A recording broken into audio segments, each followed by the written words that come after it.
कहा था ना, एक दिन आपके हाथों में हथकड़ी लगाऊंगी। देखिए, वो दिन आ गया।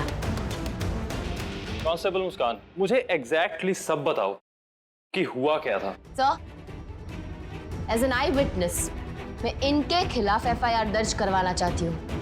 सर, इन्होंने एक लड़की माला को सुसाइड करने पर मजबूर किया और जब ये अपने इरादों में कामयाब नहीं हुए तब इन्होंने उस लड़की को हॉस्पिटल में से भगाया, किडनैप करवाया और फिर उसको मारने की कोशिश की चाकू से। मुस्कान, जब हमें खबर मिली कि तू कांस्टेबल बन गई है, हमने तो सोचा तुमने अपना मुकाम हासिल कर लिया है, लेकिन अगर तुम्हें सर की चाकरी ही करनी थी तो तुम्हें कांस्टेबल बनने की क्या जरूरत थी? किस्मत का खेल है सब। जिस मुस्कान की झलक पाने के लिए लोग मरते थे, कोटे के बाहर लाइन लगाते थे, आज उसी मुस्कान की हालत नौकरों से भी बदतर हो गई है। अगर आज वही लोग तुझे ऐसे देख लेंगे ना तो तुझ पे घास भी नहीं डालेंगे। तूने ये करने के लिए कोटा छोड़ा था? अरे तू यही कोटे पे रह के सर जी की सेवा कर सकती थी ना।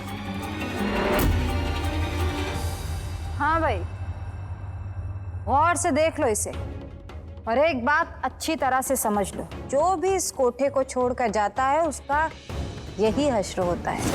तो अगर आराम की जिंदगी जीनी है तो यहीं सरजी की छत्र छाया में रहो सब।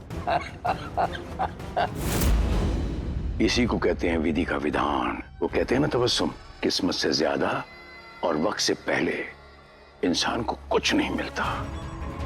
और तेरे मुकद्दर में तीरथ राज सिंह की चाकरी ही लिखी है और ता जिंदगी तू यही करती रहेगी। सर जी रौनक जी को अपनी बातों में फंसा रहे हैं। रौनक जी को लगता है कि इन्होंने अपने सारे काले धंधों को बंद कर दिया है, पर नहीं, ये कभी नहीं सुधर सकते। रौनक जी की आंखों में धूल झोंक रहे हैं ये। सर जी, लेकिन आपसे एक शिकायत है मुझे। आपने इस मुस्कान से डर के ये कोठा बंद करने जा रहे थे? शिकायत मुझसे नहीं तबस्सुम, ऐसे लोगों से करो। कुछ लोग होते हैं ऐसे, न खुद आगे बढ़ते हैं न दूसरे को बढ़ने देना चाहते हैं। हेलो, क्या बोल रहे हो? एक मिनट रुको, मैं कुछ करता हूँ। सर, ये पास की बिल्डिंग में एक लड़की छत पे सुसाइड करने के लिए खड़ी है और बार बार आपका नाम ले रही है। सर जी, सर जी। मेरा नाम ले रही?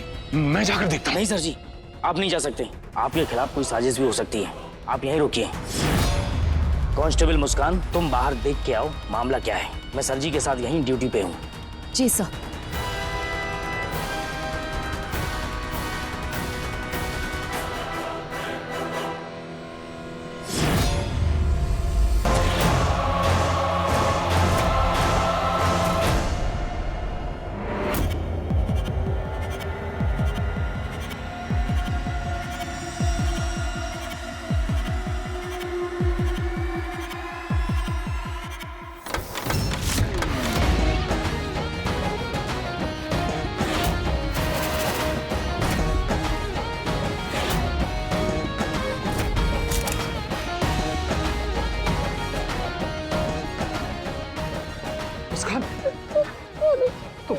तुम ठीक तो हो रहा?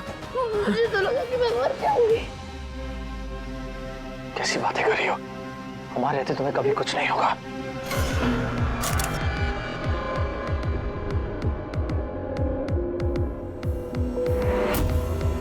मुस्कान, इस लड़की को जल्दी हॉस्पिटल लेके जाना होगा।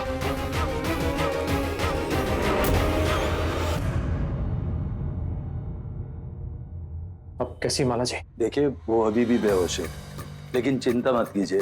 She is out of danger. खतरे की कोई बात नहीं है। मुस्कान, रिलैक्सिया हो। अभी कहा ना डॉक्टर ने, वो खतरे से बाहर है।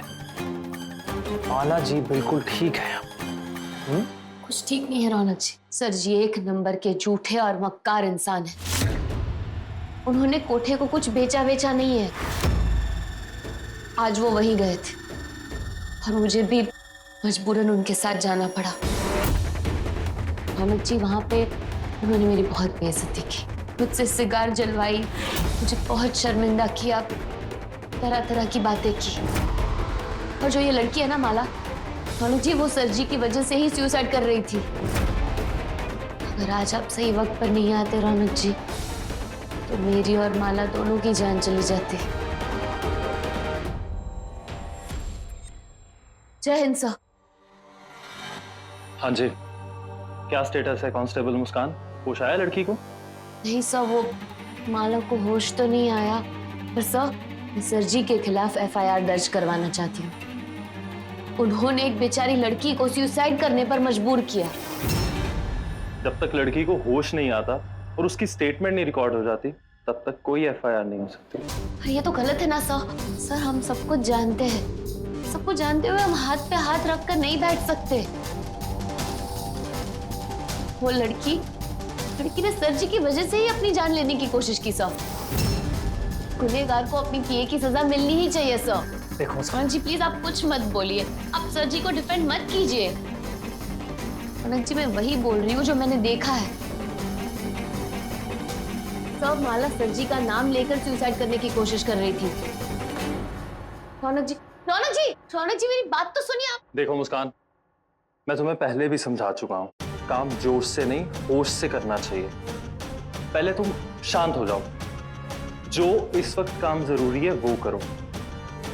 तुम लड़की का ध्यान रखो, क्योंकि उसकी गवाही पर ही सब निर्भर करता है, राइट? मैं चलता हूं पुलिस स्टेशन, तुम यहीं रुको, और जैसे ही उसको होश आता है इन्फॉर्म मी। Yes sir.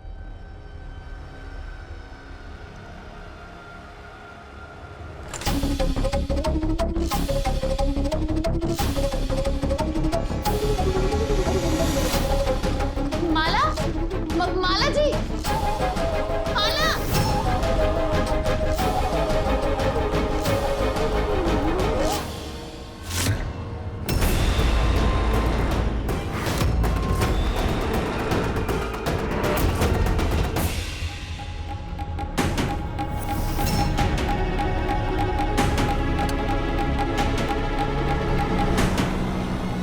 रुकिए भैया, रुकिए भैया, वो गाड़ी को फॉलो करना है अर्जेंटली प्लीज।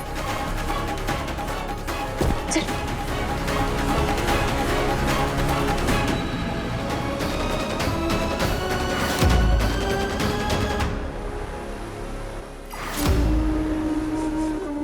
ये सर जी तो माला की जान लेना चाहते हैं, मुझे उसे बचाना होगा।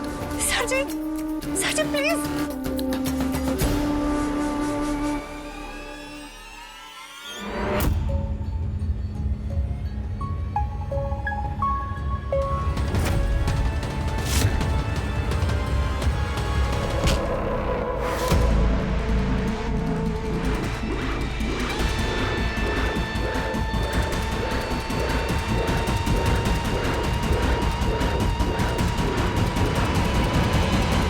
अब मिलेगी आपको आपके कुकर्मों की सजा।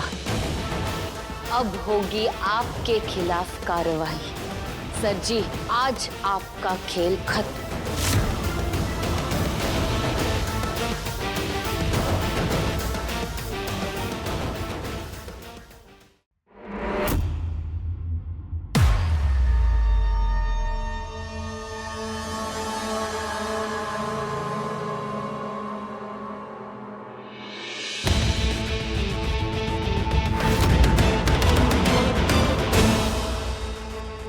क्या देख रहे हो आप वहीं हो जहां आपको होना चाहिए।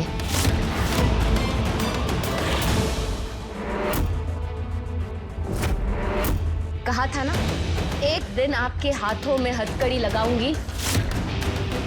देखिए, वो दिन आ गया। अब आप जेल की सलाखों के पीछे अपने गुनाहों का प्रायश्चित कीजिए।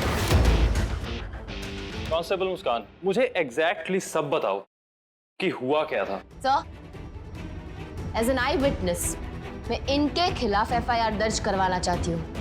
सर, इन्होंने एक लड़की माला को सुसाइड करने पर मजबूर किया, और जब ये अपने इरादों में कामयाब नहीं हुए, तब इन्होंने उस लड़की को हॉस्पिटल में से भगाया, किडनैप करवाया और फिर उसको मारने की कोशिश की चाकू से। सर, ये है एविडेंस। इसी चाकू से ये माला को मारने की कोशिश कर रहे थे। इस पे इसके फिंगरप्रिंट्स भी है। अब तो सर जी के खिलाफ एफआईआर लिखनी पड़ेगी। हाँ, रुकिए।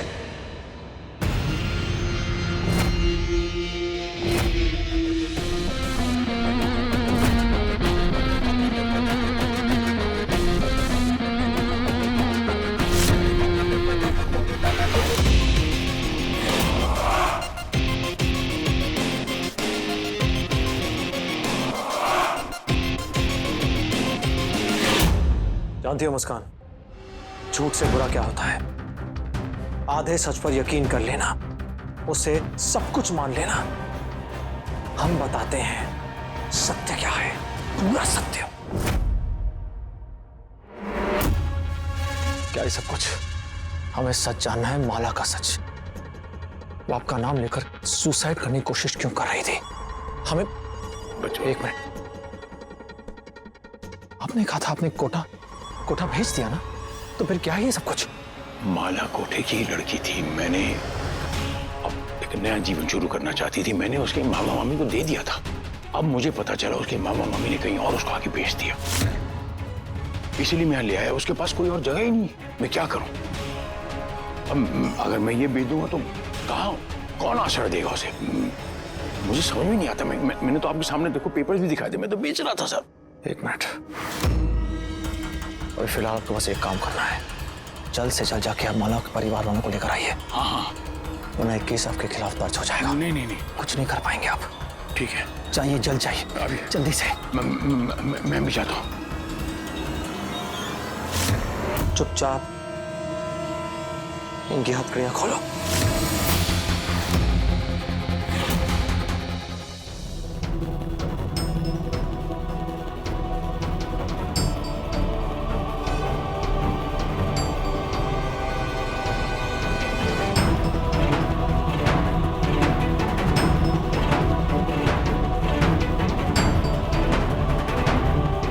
आज भले ही आप इन्हें छुड़वा कर ले जा रहे हो रौनक जी, फिर प्लीज इस गलतफहमी में मत रहिएगा आप कि इनके एक अच्छे काम करने से इनके हजारों पाप धुल जाएंगे।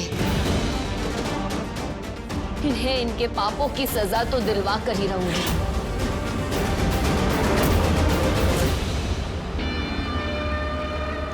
इंस्पेक्टर साहब, ये जो माला की मामा मामी खड़े हैं, इन्होंने इसे आगे बेचने की कोशिश की, और वो दो जो खड़े हैं वो उसके खरीदार हैं। अगर आप कहें तो मैं इसकी गवाही भी दे सकता हूँ। इन्हें हिरासत में ले सकते हैं। हवलदार, चारों को डालो लॉकअप में। आइए।